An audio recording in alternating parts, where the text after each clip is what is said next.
The morning sun had barely risen over the small town of Ridgemont when Daniel Marsh pulled his brand-new SUV into the parking lot of the local police station.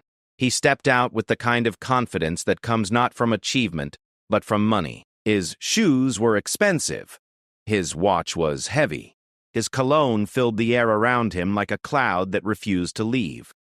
Daniel was the kind of man who believed the world owed him something simply because his father had built a successful construction empire. And today, like every other day, he carried that belief with him like armor. He had come to the station not because he was in trouble. No, Daniel had never been in real trouble in his life. Every mess he made, his father cleaned up. Every law he bent, someone else straightened. He was there to file a complaint. His neighbor, an elderly woman named Mrs. Delgado, had apparently let her dog dig holes under the fence that separated their properties. Daniel did not care that the woman was 73 years old and lived alone. He did not care that the dog was her only companion. What he cared about was the fact that his freshly landscaped yard now had a few patches of dirt near the fence line. And that, in his mind, was a crime worth reporting. He walked through the front doors of the station and immediately scanned the room. There were a few officers sitting at desks, typing on computers, talking on phones. The walls were lined with bulletin boards and safety posters. The floor was clean but old. The lights above hummed quietly. It was a modest station in a modest town, and Daniel already looked like he did not belong. Standing near the front desk was a woman. She was of average height, maybe 5'6", with dark brown hair pulled back into a simple ponytail. She wore plain clothes, a dark jacket over a simple shirt, jeans, and boots. She had no badge visible, no uniform. She held a paper coffee cup in one hand and was reading something on her phone with the other. She looked relaxed, calm, like someone waiting for a friend or maybe just killing time. Daniel walked straight up to the counter, ignoring the woman completely. He placed both hands flat on the surface and leaned forward. There was no one behind the desk at that moment. The receptionist had stepped away, probably to use the restroom or grab a file. Daniel sighed loudly. He tapped his fingers on the counter. He looked around with visible impatience. The woman near the desk glanced up at him briefly, then went back to her phone. She took a sip of her coffee. She said nothing. Daniel turned to her. He looked her up and down the way some people look at furniture they are thinking about moving out of their way. His lip curled slightly. "Excuse me," he said, though his tone made it clear he was not really asking to be excused. "Do you work here, or are you just standing around? 'Cause I need to speak to someone who can actually help me." Her eyes were calm, steady. There was no anger in them, no surprise. Just a quiet kind of patience that came from years of dealing with people exactly like Daniel. "I am just waiting," she said simply. Daniel shook his head. "Well, could you maybe wait somewhere else? You are kind of in the way." The woman raised an eyebrow but said nothing. She took a step to the side, giving Daniel more room at the counter. She did not argue. She did not react. She just moved. A minute later, a young officer came to the front desk. His name tag read Officer Trent. He was in his mid-20s, fresh-faced and clearly still learning the ropes. He smiled politely at Daniel. "Good morning, sir. How can I help you?" Daniel launched into his complaint. He spoke loudly, as if the volume of his voice would make his problem seem more serious. He described Mrs. Delgado's dog as if it were a wild animal. He described the dirt near his fence as if it were property destruction. He demanded that someone go to the old woman's house and issue a warning. He wanted it documented. He wanted it taken seriously. He wanted action. Officer Trent listened carefully. He nodded in all the right places. He took notes. But even he could tell that this was not exactly the kind of emergency that required immediate attention. "Sir, I understand your frustration," Trent said carefully. "But this might be more of a civil matter. You could try talking to your neighbor directly, or perhaps contact animal control if the dog is causing damage." Daniel's face turned red. "I did not come here to be told to talk to my neighbor. I came here because I want a report filed. I want someone to go to her house and tell her to keep that dog away from my property. Is that really so hard to understand?" Trent glanced nervously to the side. The woman with the coffee cup was still standing nearby, watching quietly.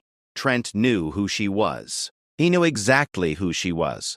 But she had not said a word, so he kept his composure and tried to handle the situation himself. Sir, I can file a report for you, but I want to set proper expectations. This is not something we would typically send an officer out for unless there is a pattern of damage or a safety concern. Daniel slammed his hand on the counter. The sound echoed through the room. A few officers looked up from their desks. "Do you know who I am?" Daniel said, lowering his voice but somehow making it more threatening. "My father is Gerald Marsh, Marsh Construction. We built half the buildings in this town, including the new wing of this station. So when I tell you I want a report filed and an officer sent out, I expect it to happen." Trent swallowed hard. He opened his mouth to respond, but before he could, Daniel turned around and pointed at the woman standing behind him. "And can someone please tell this lady to move? She has been standing here staring at me the whole time. It is uncomfortable. This is a police station, not a coffee shop." The woman took another slow sip of her coffee. She looked at Daniel with a slight tilt of her head, the kind of look someone gives when they are deciding whether something is worth their time. "I am not staring at you," she said calmly. "I am just standing here." Daniel stepped closer to her. Not close enough to touch, but close enough to make a point. He was taller than her by a good 6 inches, and he used every one of those inches to try to make himself look bigger. "Listen, sweetheart," he said, and the word came out dripping with disrespect. "I do not know who you are or what you are doing here, but you are in my way. So either sit down somewhere or leave. I am trying to handle business." The room went quiet. Dead quiet. The kind of quiet that only happens when everyone in the room knows something that one person does not. Officer Trent's face went pale. 2 officers near the back of the room exchanged glances. One of them slowly shook his head. The woman did not flinch. She did not raise her voice. She did not even blink. She just looked at Daniel with the same calm expression she had worn the entire time.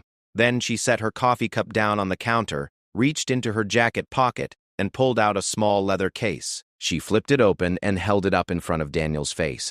Inside was a shiny gold badge. Beneath it, printed in clear black letters, were the words, "Sergeant Angela Reyes, Ridgemont Police Department." Daniel's mouth opened, but no words came out. His eyes went wide. His face, which had been red with anger just moments before, now drained of all color. He looked at the badge, then at her face, then back at the badge, as if his brain could not connect the two. "I am Sergeant Angela Reyes," she said, her voice still calm, still steady.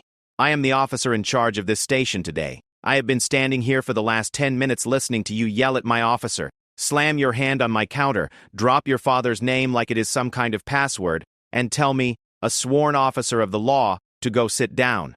She paused. She let the silence do its work. "Now," she continued, "would you like to start this conversation over? Because the way it has been going so far is not working out very well for you." Daniel took a step back. His confidence, which had seemed so unshakable just minutes before, crumbled like wet sand. He opened his mouth, closed it, opened it again. I did not know," he stammered. "No," Angela said. "You did not." And that is exactly the problem. She turned to Officer Trent. "Trent, go ahead and file the report. Standard complaint. I will handle it from here." Trent nodded quickly and disappeared behind the desk, clearly relieved. Angela turned back to Daniel. She did not yell. She did not threaten. She simply spoke. "Mr. Marsh, let me explain something to you. This station serves every person in this town equally. It does not matter if your father built the building we are standing in. It does not matter how much money you have. When you walk through those doors, you are treated the same as everyone else. And in return, we expect you to treat us and everyone else with the same basic respect." Daniel nodded slowly. He could not meet her eyes. "I am going to let your behavior slide today," Angela said. "But I want you to understand something clearly. If you come back into this station and speak to any of my officers the way you just spoke to Officer Trent, there will be consequences. Not because I have a personal problem with you, but because that kind of behavior is not acceptable. Not here. Not anywhere." Daniel opened his mouth to apologize, but Angela held up her hand. "I am not finished," she said. "You mentioned your neighbor, Mrs. Delgado. I know her. She is a kind woman who has lived in this town for over 40 years. She lost her husband 2 years ago, and that dog you are complaining about is the only thing that keeps her going some days. Now, I am not saying you do not have a right to file a complaint. You do. But I am suggesting that maybe, before you send the police to a 73-year-old woman's door, you consider walking over there yourself, knocking on her door and having a conversation with her like a decent human being. Daniel stood there in silence. The words hit him harder than any fine or legal threat ever could. Not because Angela had been harsh. She had not. But because she had been honest. And sometimes, honesty from a calm person is the most powerful thing in the world. He swallowed hard. I understand. I am sorry. For how I acted. Angela studied him for a moment, then nodded. Good, she said. Trent will finish your report. You can pick up a copy tomorrow. Is there anything else you need? Daniel shook his head. He turned and walked toward the door, moving much more quietly than when he had come in. His shoulders were lower. His steps were slower. He pushed open the door and stepped outside into the morning light, and for the first time in a very long time, Daniel Marsh did not feel like the most important person in the room. Back inside, Officer Trent came out from behind the desk and looked at Angela with wide eyes. Sergeant Reyes. That was incredible. Angela picked up her coffee cup and took a sip. It had gone cold, but she drank it anyway. That was just Tuesday, Trent, she said. She patted him on the shoulder and walked toward her office. Finish the report, and if Mrs. Delgado's name comes up again, let me know personally. As she walked down the narrow hallway toward the back of the station, a few officers gave her quiet nods. One of them, a veteran named Hargrove, leaned against the wall with his arms crossed and a grin on his face. I saw that whole thing from my desk, Hargrove said. You let him dig his own grave for a good 10 minutes before you showed the badge. That was cold, Sarge. Angela smiled. I wanted to see what kind of person he was when he thought no one important was watching. And what kind of person is he? Angela paused at her office door. She thought about it for a moment. The kind who still has time to change, she said. Let us hope he uses it. She went into her office and closed the door behind her. The morning continued as it always did. Phones rang, reports were filed, officers came and went. But the story of what happened at the front desk spread through the station like wildfire. By lunchtime, every officer in the building knew about the man who had told Sergeant Reyes to go sit down. And every single one of them had the same reaction, a slow shake of the head and a smile. Because in Ridgemont, everyone knew Angela Reyes. She had been with the department for 16 years. She had started as a patrol officer, working night shifts in the roughest parts of town. She had earned every promotion through hard work, sharp instincts, and an unshakable commitment to fairness. She was not the kind of leader who sat in her office and gave orders. She was the kind who stood on the floor with her team, drank bad coffee from the same machine, and knew every officer by name, including their kids' names and their dogs' names. She had grown up in a working-class family on the east side of town. Her father had been a mechanic. Her mother had worked at the school cafeteria. They had taught her two things above all else. Respect is not optional, and power means nothing if you do not use it to help people. Angela had carried those lessons with her through every stage of her career. She had been underestimated more times than she could count. She had been talked down to, talked over, and pushed aside by men who assumed that a woman in plain clothes could not possibly be anyone important. And every single time she had responded the same way, with patience, with calm, and with a quiet authority that left no room for argument. That was who Angela Reyes was, and Daniel Marsh had just had the misfortune of learning that the hard way. But what Daniel did not know, what he could not have known as he drove away from the station that morning, was that this was not the end of the story. It was only the beginning. Because the complaint he had filed about Mrs. Question, Delgado was about to open a door that neither he nor Angela could have predicted, and behind that door was a truth that would change everything.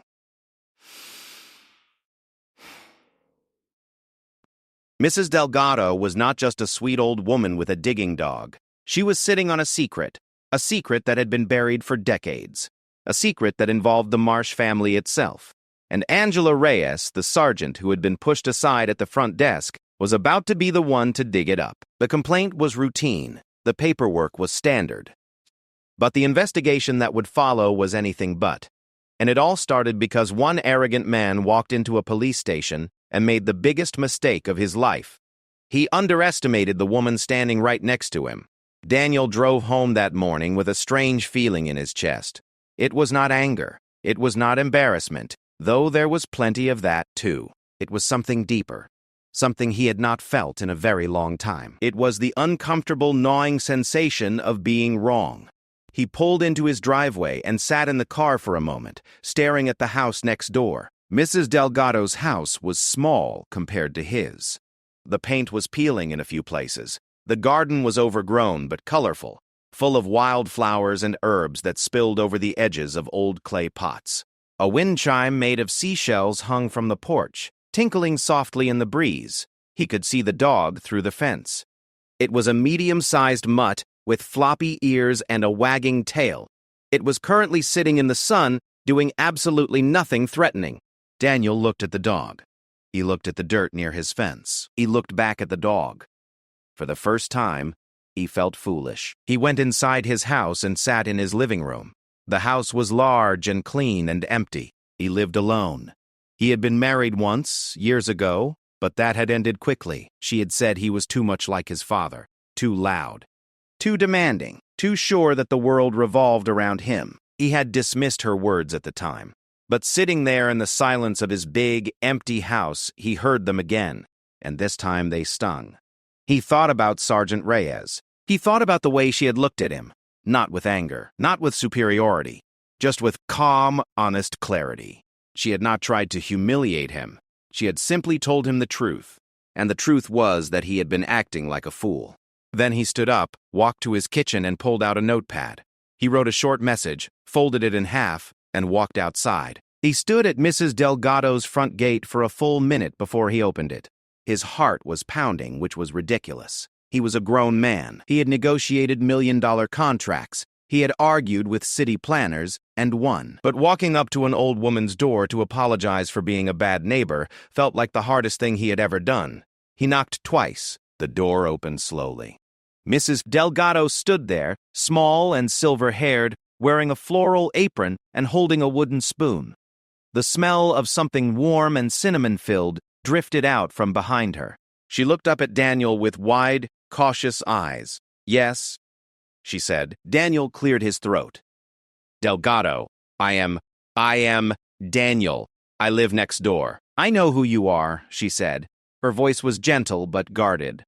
"I know we have not spoken much," Daniel said, "and I know that is mostly my fault. I came over because I wanted to say I am sorry. About the dog. And the fence. I overreacted. I should have come to talk to you first instead of going to the police." Mrs. Delgado blinked. She looked at him for a long moment, as if trying to figure out whether he was serious. Then, slowly, the tension in her face softened. "Would you like to come in?" she said. "I just made churros." Daniel hesitated. Then he nodded. He stepped inside, and the door closed behind him. He had no idea what was waiting for him inside that house. No idea that the old woman standing in front of him with a wooden spoon and a kind smile was about to tell him something that would shake the very foundation of everything he thought he knew about his family. But that was a story for another day. For now, Daniel Marsh was sitting in a stranger's kitchen, eating churros, and learning for the first time in his adult life what it felt like to be humble. And somewhere across town, in a small office at the back of the Ridgemont police station, Sergeant Angela Reyes was reading through the file on Mrs. Delgado's property. Not because of the dog. Not because of the complaint, but because something in the records had caught her eye. A discrepancy. A gap. A question that did not have an answer. And Angela Reyes was not the kind of woman who left questions unanswered. She leaned back in her chair, tapped her pen against the desk, and whispered to herself, "What are you hiding, Ridgemont?" Then she picked up the phone and made a call. Angela Reyes had always trusted her gut. It was not something she talked about openly, because in law enforcement, people wanted facts, evidence, and reports. They did not want to hear that a seasoned sergeant had a feeling about something. But the truth was, Angela's gut had been right more times than any report she had ever filed. It was her gut that told her to check the alley behind the hardware store during a string of burglaries 6 years ago, leading to an arrest that closed 4 open cases. It was her gut that told her something was wrong with the quiet teenager, who came in to report a lost bicycle, only for Angela to discover that the boy was living in an abandoned shed behind the school because his parents had disappeared. And now, sitting at her desk with Mrs. Delgado's property records spread out in front of her, it was her gut telling her that something about this file did not make sense. The complaint Daniel Marsh had filed was simple enough. Neighbor's dog digging near the fence line. Property damage. Nuisance. It was the kind of thing that usually got filed, forgotten, and eventually resolved by time or a polite conversation. Angela would have let it go entirely if she had not decided to pull up the property details as part of the standard documentation. What she found was a puzzle. Mrs. Delgado's property, a modest house on a quarter-acre lot on Maple Street, had been in her family for decades. The original deed dated back to 1962 when the land was purchased by a man named Ernesto Delgado, Mrs. Delgado's late husband. That much was normal. But there was an amendment to the deed filed in 1987 that transferred a portion of the lot, a narrow strip along the eastern boundary, to Marsh Construction. The amendment was signed by Ernesto Delgado and Gerald Marsh, Daniel's father. Angela stared at the document. She read it twice. Then a third time. The language was legal and dense, full of terms like easement and right-of-way and voluntary transfer, but the core of it was clear. Almost 40 years ago, Ernesto Delgado had signed over a piece of his own land to the Marsh family's construction company. That in itself was not necessarily suspicious. Land deals happened all the time, especially in small towns where property lines were sometimes drawn with handshakes rather than surveys.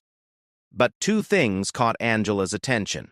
First, there was no record of any payment. In a typical land transfer, even a small one, there would be documentation of a sale price, a check, a receipt, something showing that the Delgados had been compensated. There was nothing. The amendment simply noted the transfer as voluntary. Second, the strip of land that was transferred happened to be the exact strip of land where Daniel Marsh's fence now stood, which meant that the fence Daniel had built, the fence he was so protective of, the fence that Mrs. Delgado's dog was supposedly digging under, was sitting on land that had once belonged to the Delgados. Angela leaned back in her chair and tapped her pen against the desk. This could be nothing, she thought. Maybe Ernesto owed Gerald a favor. Maybe it was part of a larger deal that was handled informally. Maybe there was a perfectly innocent explanation, but maybe there was not. She picked up the phone and dialed the county recorder's office. This is Sergeant Reyes from Ridgemont PD. I need to request the full file on a property amendment from 1987. Maple Street. The amendment involves a land transfer from Delgado to Marsh Construction. The clerk on the other end told her it would take a day or 2 to pull the records from the archive. Angela thanked her and hung up. She did not tell anyone what she had found. Not yet. She had learned a long time ago that you do not talk about a case until you have something solid. Rumors spread fast in a small town, and the Marsh family name carried weight. If she was wrong about this, it would cause unnecessary drama. And if she was right, she needed to be prepared. Meanwhile, across town, Daniel Marsh was having the strangest afternoon of his life. He had expected to stay at Mrs. Delgado's house for maybe 10 minutes, just long enough to deliver his apology, eat a churro out of politeness, and leave. But something happened that he had not planned for. He actually enjoyed being there. Mrs. Delgado's kitchen was the opposite of his own, where his was sleek and modern and cold. Hers was warm and cluttered and full of life. Every surface held something. A ceramic bowl painted with bright blue flowers. A wooden cutting board with knife marks worn into the grain. A calendar on the wall with handwritten notes in Spanish. Photographs in mismatched frames hung everywhere, showing faces from decades of family life. She moved around the kitchen with the ease of someone who had cooked 10,000 meals in that room. She set a plate of churros in front of Daniel, poured him a cup of strong black coffee, and sat down across from him with a smile that made him feel both welcomed and slightly ashamed of himself. "You know," she said, stirring sugar into her own coffee, "I have lived in this house since before you were born." "I know," Daniel said. "I should have introduced myself when I moved in." "You have been there for 3 years," she said, not unkindly. Daniel winced. "I know that, too." She waved a hand. "It is okay. People are busy, I understand."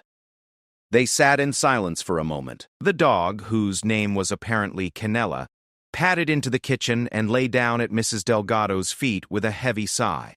Daniel looked at the dog. "Canela? That means cinnamon, right?" Mrs. Delgado's face lit up. "You speak Spanish?" "Only a little. My mother was from Puerto Rico. She used to speak it at home when I was young," Delgado said, and something flickered in her eyes. A memory, maybe. Or a question she was not ready to ask.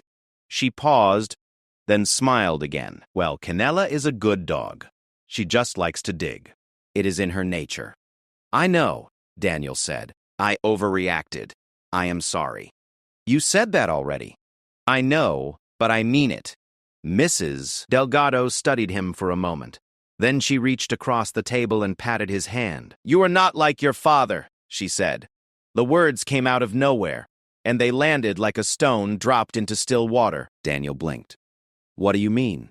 Mrs. Delgado pulled her hand back. She looked down at her coffee. For the first time since he had walked in, she seemed uncertain, like she had said something she had not meant to say. "Nothing," she said. "I just meant that you seem like a good man underneath all that noise." Daniel wanted to press her. The way she had said it, the weight behind the words, told him there was more to the sentence than she was letting on. But he did not push. Something told him that this was not the right moment. They talked for another hour. Mrs. Delgado told him about her husband, Ernesto, who had been a carpenter and a musician. She told him about her 3 children, all of whom had moved away to different cities. One was a teacher in Sacramento. One was a nurse in Portland. The youngest, a son named Miguel, was working in construction in Denver. She told him about her garden, her church group, her love of old movies and Saturday morning flea markets. Daniel listened. He really listened. And somewhere in that kitchen, between the churros and the coffee, and the stories of a life well lived, something inside him began to shift. Not dramatically.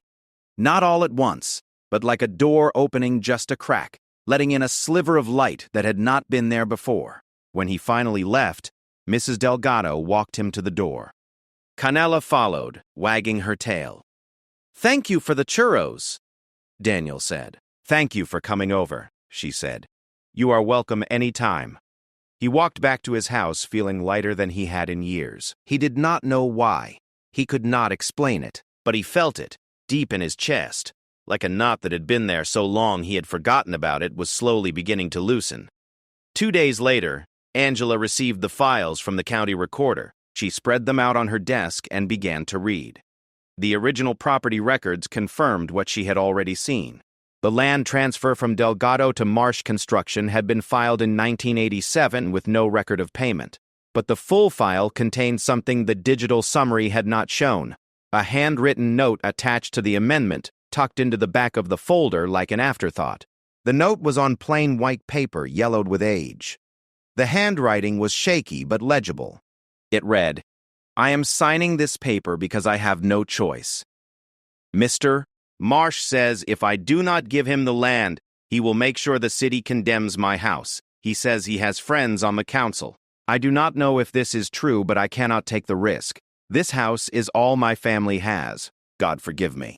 It was signed Ernesto Delgado. Angela read the note 3 times. Each time, the weight of it grew heavier. This was not a voluntary land transfer. This was coercion.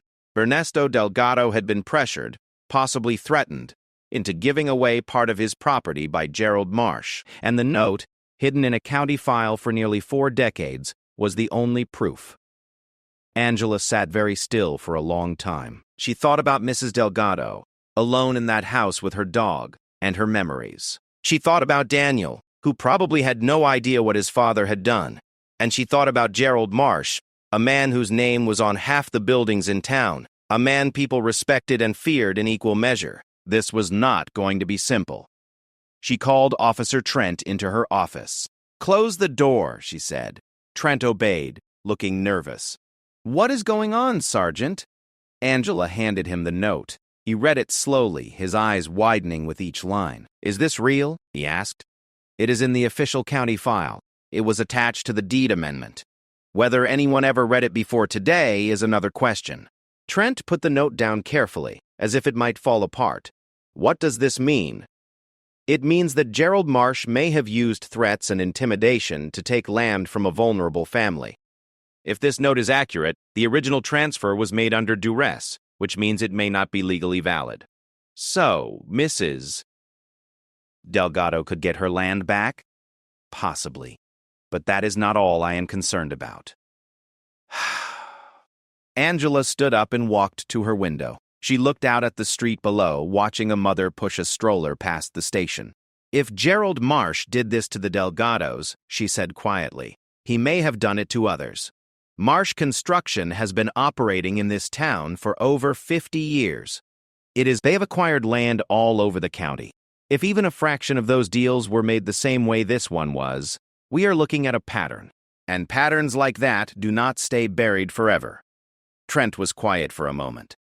"But Gerald Marsh is powerful. He has connections. People in City Hall, people on the Planning Commission. If we start pulling at this thread, there is going to be pushback." Angela turned to face him. Her expression was calm, but her eyes were sharp. "Trent, do you know why I became a police officer?" He shook his head. "Because when I was 12 years old, a man knocked on my parents' front door and told them they had 30 days to vacate their apartment. He said the building had been sold and they had to leave. My parents were terrified. They were immigrants. They did not speak much English. They did not know their rights.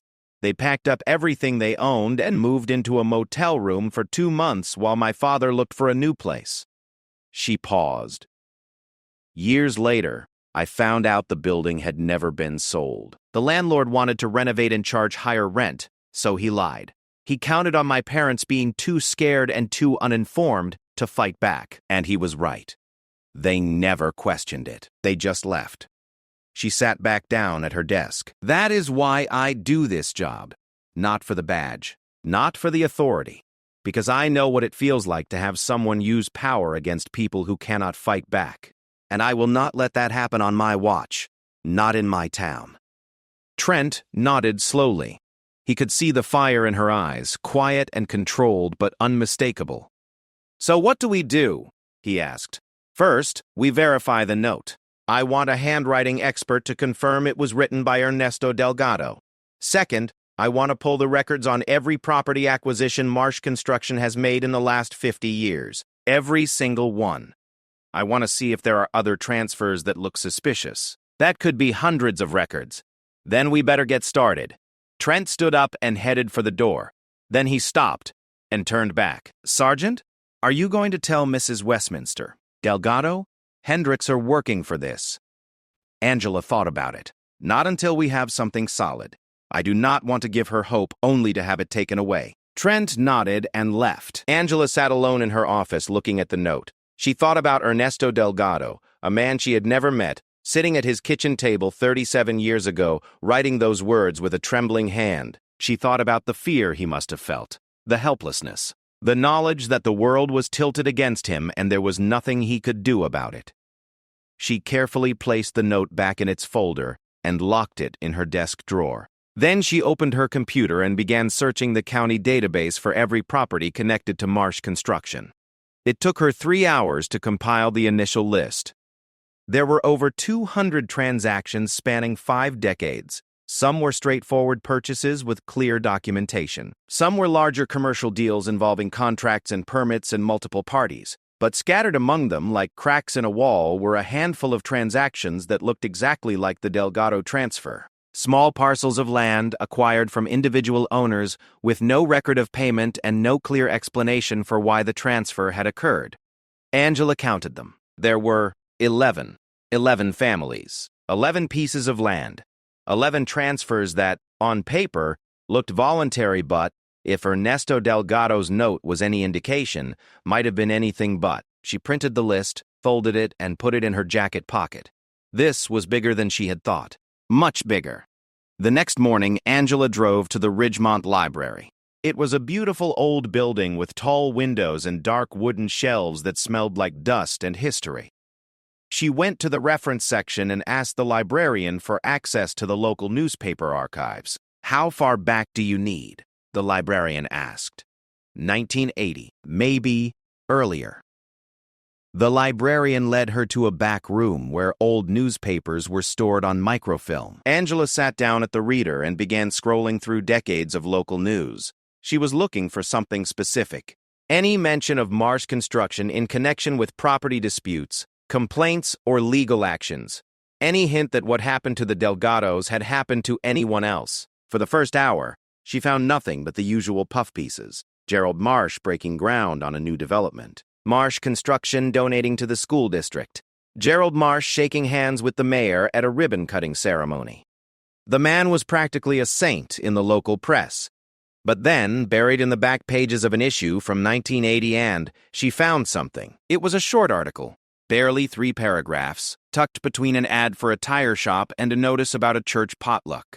The headline read, "Local Family Disputes Land Sale." The article described a family named Torres who claimed they had been pressured into selling a piece of their property to a local construction company. The article did not name the company, but it mentioned the location, a plot on Cedar Avenue, directly adjacent to a development site.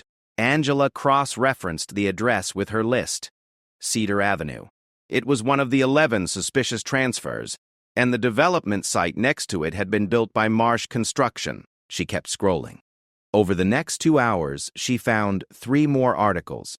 Each one was small, each one was buried deep in the paper, and each one told a similar story. A family claiming they had been pressured, a piece of land quietly changing hands, a construction project that conveniently filled the gap. None of the articles named Marsh Construction directly, but the addresses, the dates, and the descriptions all pointed in the same direction. Angela sat back in her chair and rubbed her eyes.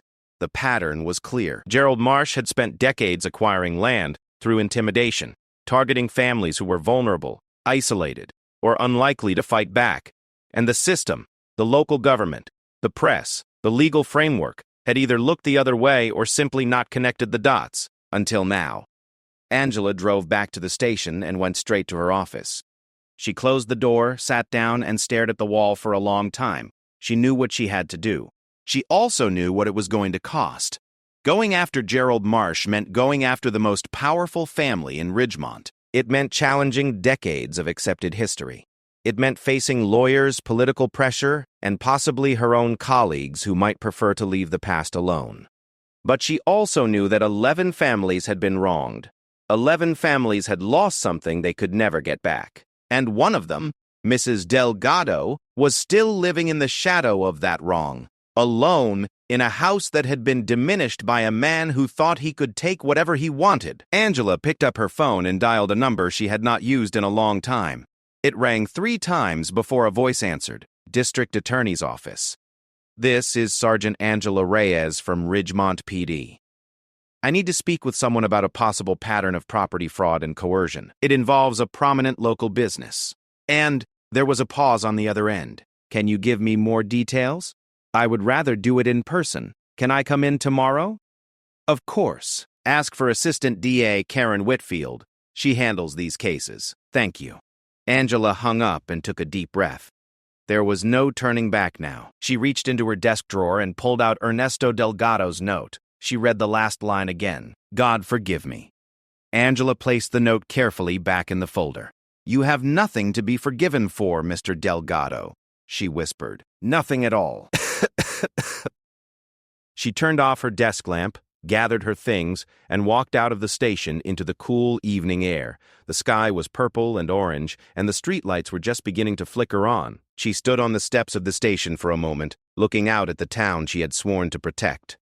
Ridgemont looked peaceful, quiet, normal. But underneath the surface, buried in old files and forgotten newspapers and the memories of families who had been too afraid to speak, there was a truth waiting to be told, and Angela Reyes was going to tell it.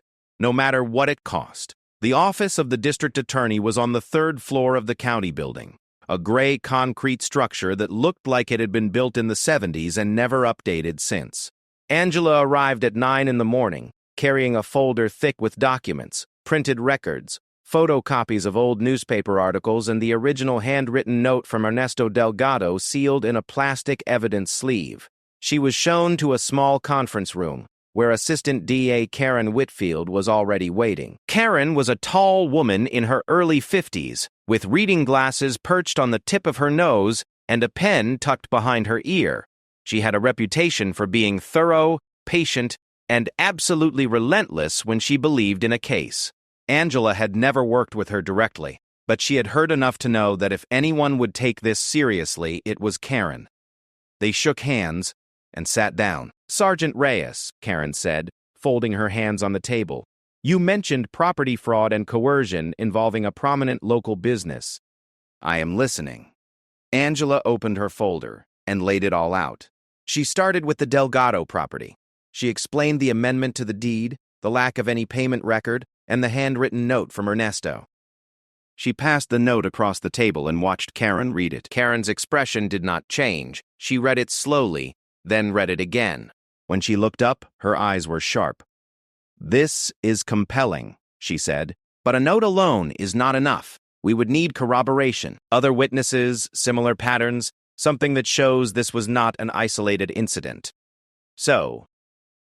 Angela nodded. She had expected this.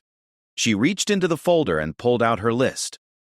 11 transactions, Angela said, all involving small parcels of land acquired by Marsh Construction from individual owners, all with no record of payment, all located adjacent to Marsh development sites. I cross-referenced the addresses with newspaper archives and found at least 4 articles mentioning families who claimed they were pressured into selling.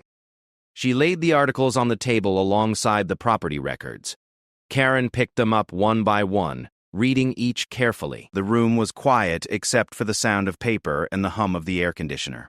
After several minutes, Karen set the papers down and removed her glasses. "Sergeant, do you understand what you are bringing me?" "I do. Gerald Marsh is not just any businessman.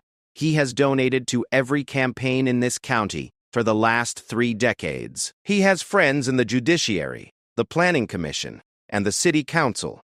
Going after him will be like walking into a hurricane." "I know." Karen studied her. "Why are you doing this?" Angela did not hesitate. "Because 11 families were wronged, and because one of them is still alive and still living in a house that was stolen from piece by piece. Mrs. Delgado deserves the truth. They all do."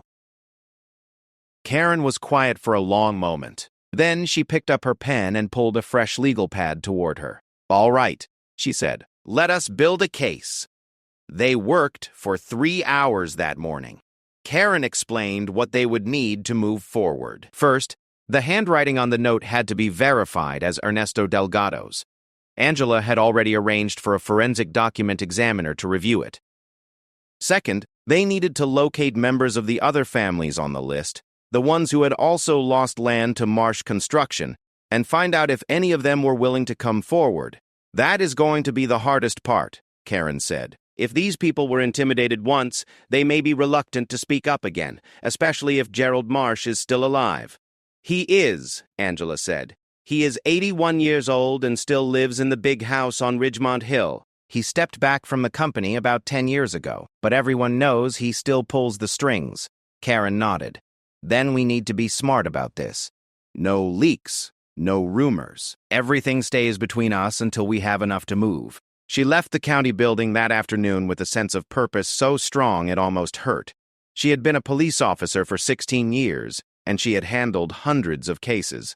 But this one felt different. This one felt personal. Not because she knew the Delgados, not because she had any connection to the other families, but because the story at the heart of this case, the story of powerful people taking from those who could not fight back, was the same story she had been trying to rewrite her entire career.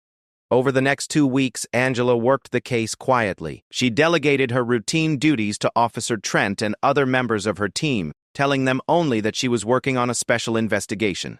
No one asked questions. They trusted her. She started by tracking down the families on her list.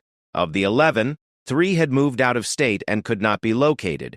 2 had passed away with no surviving relatives in the area. But 6 were still in Ridgemont or nearby, and Angela visited each of them personally. The first was a man named Robert Chen, who was now in his late 60s and ran a small laundromat on 5th Street.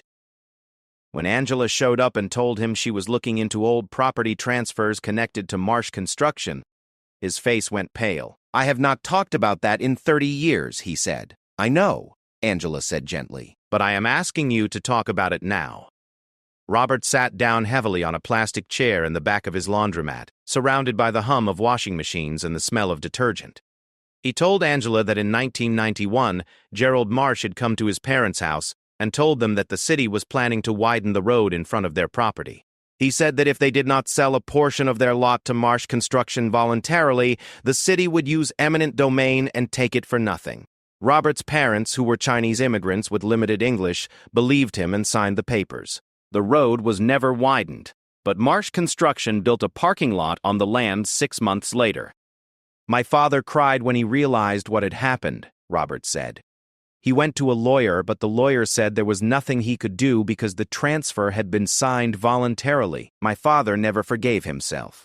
Angela wrote down every word.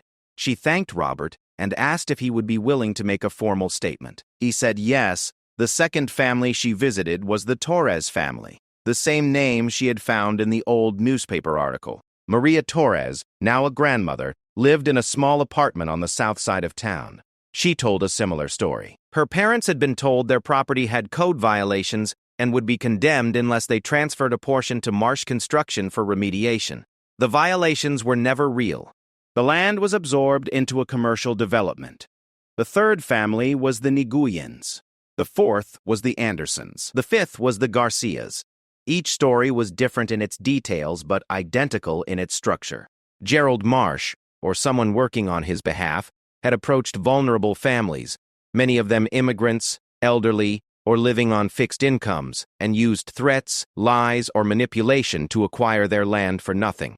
By the end of the second week, Angela had 6 formal statements, each one signed and notarized. She had the property records, the newspaper articles, and Ernesto Delgado's note, which the forensic examiner had confirmed was indeed in Ernesto's handwriting. She brought everything to Karen Whitfield. Karen spread the documents across the conference table and spent 2 hours reviewing them. When she finished, she looked at Angela with an expression that was equal parts admiration and gravity. "This is enough," she said. "I am going to open a formal investigation." The investigation moved quickly once the DA's office was involved. Subpoenas were issued for Marsh Construction's financial records. Interviews were scheduled. A forensic accountant was brought in to trace the money, or rather the absence of money, in the land transfers. But news travels fast in a small town, and within days the Marsh family knew what was happening. Gerald Marsh called the chief of police directly. Angela's boss, Chief Morrison, called her into his office on a Tuesday morning with a look on his face that told her everything she needed to know. "Close the door, Angela," he said. She sat down across from him. Morrison was a decent man, a career officer who had always tried to do the right thing. But he was also a practical man, and the strain of this situation was written all over his face. "I got a call from Gerald Marsh this morning," Morrison said. "I expected that. He says you are conducting an unauthorized investigation into his business. The investigation is authorized by the DA's office. You can verify that with Karen Whitfield." Morrison sighed. "I know. I already called her. But Gerald is not going quietly. He is talking about filing a complaint against you. He is talking about calling the mayor. He is talking about pulling his donations from the police foundation." Angela leaned forward. "Chief, with all due respect, I do not care about donations. I care about the 6 families who came forward with sworn statements describing how Gerald Marsh stole their land through lies and intimidation. I care about a man named Ernesto Delgado who wrote a note begging God for forgiveness because he was too afraid to say no to a bully. That is what I care about." Morrison looked at her for a long time. Then he leaned back in his chair and rubbed his face with both hands. "You know this is going to get ugly." "I know. And you know I cannot protect you from everything. I know that too. Morrison was quiet for a moment. Then he nodded. Do what you need to do, Angela. Just make sure you do it right. I always do. She stood up and walked out of his office. Her hands were steady. Her heart was not. That evening, Angela received a phone call she had not expected. It was Daniel Marsh. Sergeant Reyes, he said. His voice was quiet, uncertain. I need to talk to you. Can we meet? Angela hesitated.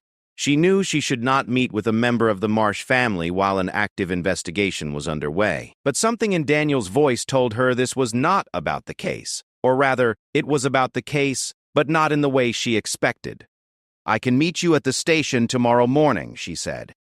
No, Daniel said quickly. Not the station. Somewhere private, please. Angela thought about it. The park on Elm Street, the bench near the fountain, 8 in the morning. I will be there. She arrived at the park at 7:45. The morning was cool and the fountain was surrounded by a thin mist that caught the early light. She sat on the bench and waited. Daniel appeared at 8 sharp. He looked different from the man who had stormed into her station weeks ago. His clothes were simpler. His posture was lower. He sat down beside her without a word and stared at the fountain for a long time. I went to see Mrs. Bryn. Delgado, he finally said. I know. Small town, Angela said. Daniel nodded. She told me things. About my father. About what he did. Angela said nothing. She let him talk. She did not tell me everything at first. It came out slowly, over several visits. She told me about the land, about the note her husband wrote, about how my father threatened to have her house condemned if they did not sign the papers. He paused. His jaw tightened. I did not believe her at first. I could not. My father is a lot of things, but I never thought he was capable of something like that. So I went home and I started looking through old files. My father keeps boxes of documents in the basement of the main house. Contracts, letters, financial records going back decades. I found them. Angela turned to face him. Found what? Daniel reached into his jacket and pulled out a thick envelope. He handed it to her. Letters, he said. Written by my father to his lawyer, describing exactly how to approach property owners, what kind of pressure to apply, which families were most likely to comply.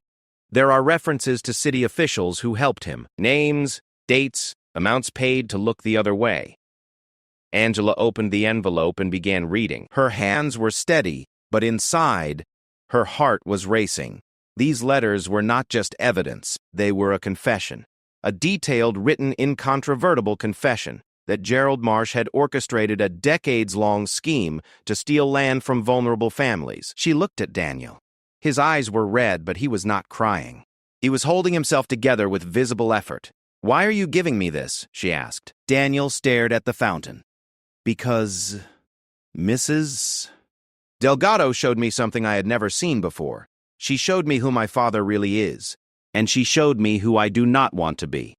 He took a shaky breath. When I walked into that station and pushed you aside, I was exactly like him. Loud, entitled, treating people like they did not matter. I did not even see you. I did not see Mrs. Comey. End of footnote. I did not see anyone but myself. He turned to Angela. I see now, and I cannot unsee it. Angela was quiet for a long moment. The fountain bubbled softly between them. Daniel, you understand that what you are giving me will likely lead to criminal charges against your father. I know. And that you may be called to testify. I know. And that this will change your life, your family, everything. Daniel looked down at his hands. My life needed changing, he said. Angela placed the envelope carefully in her bag. Thank you, Daniel. This took courage. He shook his head. No. Walking into Mrs. Delgado's kitchen that first day, that took courage. This is just doing what is right. They sat together on the bench for a few more minutes, listening to the fountain and the birds and the distant sound of the town waking up. Then Daniel stood, nodded once, and walked away. Angela watched him go. Then she pulled out her phone and called Karen Whitfield. Karen, it is Angela. I have something you need to see. Today, The case against Gerald Marsh was filed 2 weeks later. The charges included fraud, coercion, and conspiracy. 6 families were named as victims. The letters Daniel had provided, combined with the sworn statements, the property records, and Ernesto Delgado's note, formed a case so strong that even Gerald Marsh's team of expensive lawyers could not dismiss it. The town was stunned. Gerald Marsh, the man whose name was on buildings and plaques and scholarship funds, was facing the possibility of spending his final years answering for crimes he had committed decades ago. The local paper, which had once printed nothing but praise for the Marsh family, ran a front-page story with the headline, "Foundations of Fraud." Gerald Marsh denied everything. He called the investigation a witch hunt. He called Angela Reyes a disgrace to her badge. He called his own son a traitor. But the evidence was overwhelming, and even his allies in City Hall began to distance themselves. 3 months after the investigation began, Gerald Marsh agreed to a plea deal. He would not go to prison. His age and health made that unlikely, but he would pay restitution to all 6 families. The land transfers would be reversed where possible, and Marsh Construction would be required to undergo a full independent audit of all its property dealings. For Mrs. Doublesay Delgado, it meant that the strip of land along her eastern boundary, the land her husband had been forced to give away 37 years ago, was legally returned to her. It was a small piece of earth, barely wide enough to plant a row of tomatoes. But to Mrs. Delgado, it was everything. Angela was there the day the surveyor came to redraw the property line. Mrs. Delgado stood in her garden, watching as the old markers were removed and new ones were placed. Canella sat beside her, panting happily in the sun. Ernesto would have been so happy, Mrs. Delgado said quietly. Angela put a hand on her shoulder. I think he knows. Mrs. Delgado reached into her apron pocket and pulled out a folded piece of paper. It was old and worn, and Angela recognized it immediately. I kept a copy, Mrs. Westham, Delgado said, of the note my husband wrote. I have carried it with me every day since he passed. Not because I wanted to remember the pain, but because I wanted to remember that he was brave enough to tell the truth, even when no one was listening. She pressed the paper into Angela's hand. Now someone was listening, she said. Thank you. Angela held the paper gently, feeling the weight of decades in its folds. She did not trust herself to speak, so she simply nodded. As for Daniel Marsh, his life did change, dramatically. His relationship with his father was severed. Gerald refused to speak to him, calling him a betrayer of the family name. Several of Daniel's old friends, people who had benefited from the Marsh family's influence, cut ties with him overnight. He lost access to the family business and the financial safety net that had cushioned his entire life. But he also gained something he had never had before: respect. Not the kind that comes from money or a last name, but the kind that comes from doing something hard because it is right. He continued visiting Mrs. Delgado. He helped her repair her fence, the one that had started the whole mess. He fixed the peeling paint on her porch. He drove her to church on Sundays and to the flea market on Saturdays. He learned to make churros, though Mrs. Delgado said his were never quite as good as hers. And slowly, quietly, Daniel began to build a new life. He took a job with a nonprofit organization that provided legal aid to low-income families facing property disputes. It did not pay well. The hours were long. The work was hard. But every time he sat across from a family who had been taken advantage of, he thought of Mrs. Delgado and the note her husband had written, and he knew he was exactly where he was supposed to be. One evening, about 6 months after the case was settled, Angela was leaving the station after a long shift. She walked out the front door and stopped. Daniel was standing on the sidewalk holding 2 cups of coffee. I thought you might need this, he said, holding one out. Angela took it. Thank you. They stood there for a moment.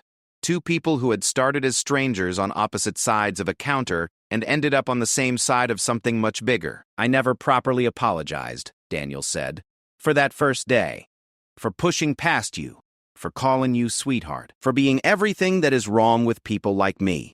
Angela sipped her coffee. You already apologized, I know, but I wanted to say it one more time. Now that you know, I mean it. Angela looked at him. She saw a different man than the one who had walked into her station all those weeks ago. The arrogance was gone. The entitlement had faded. In its place was something quieter, something real. "Apology accepted," she said, again. Daniel smiled. It was a small smile, the kind that comes not from happiness, but from relief. "Can I ask you something?" he said. "Sure.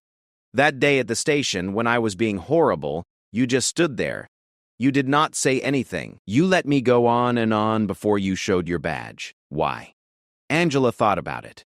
She took another sip of her coffee. "Because I wanted to see who you were when you thought no one was watching. And who was I? Someone who needed to be better." Daniel nodded slowly. "And now?" Angela looked at him, then at the street, then at the station behind her.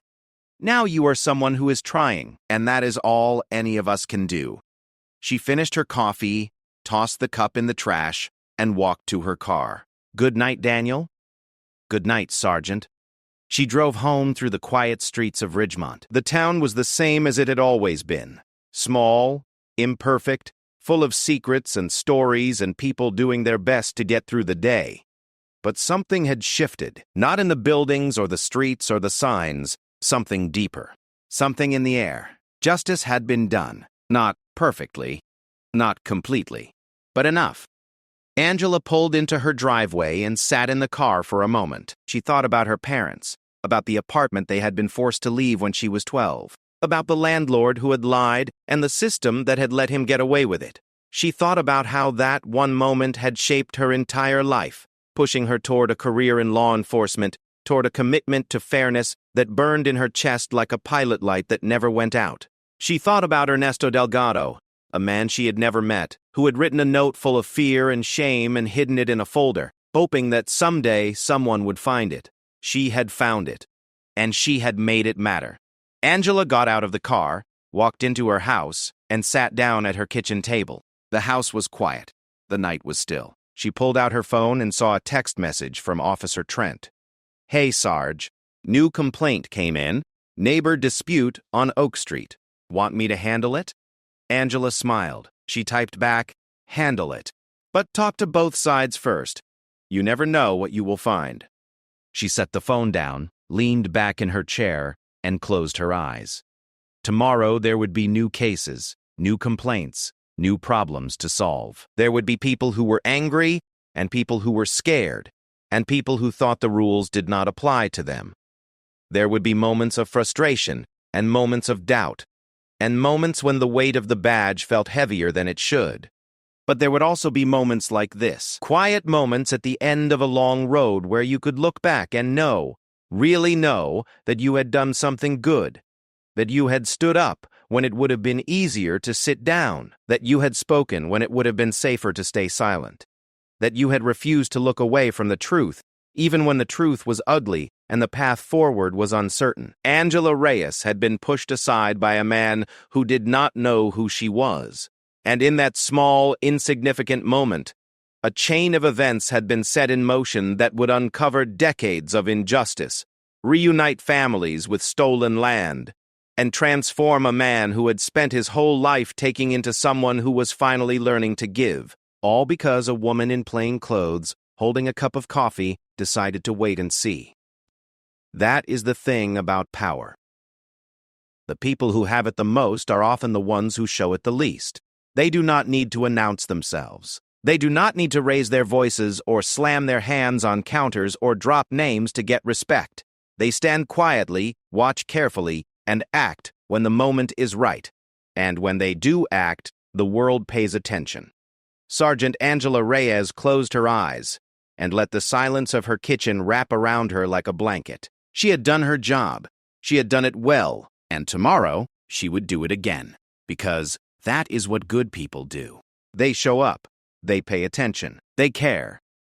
And they never ever stop fighting for those who cannot fight for themselves. The note from Ernesto Delgado, the original one, was placed in the county archives as part of the official case record. It sits there still, in a climate-controlled room on the second floor of the county building, filed under case number 2024-773. If you were to find it and read it, you would see the handwriting of a man who was afraid but honest, trembling but brave. And at the bottom of the note, below his signature, Someone had added a small stamp in red ink.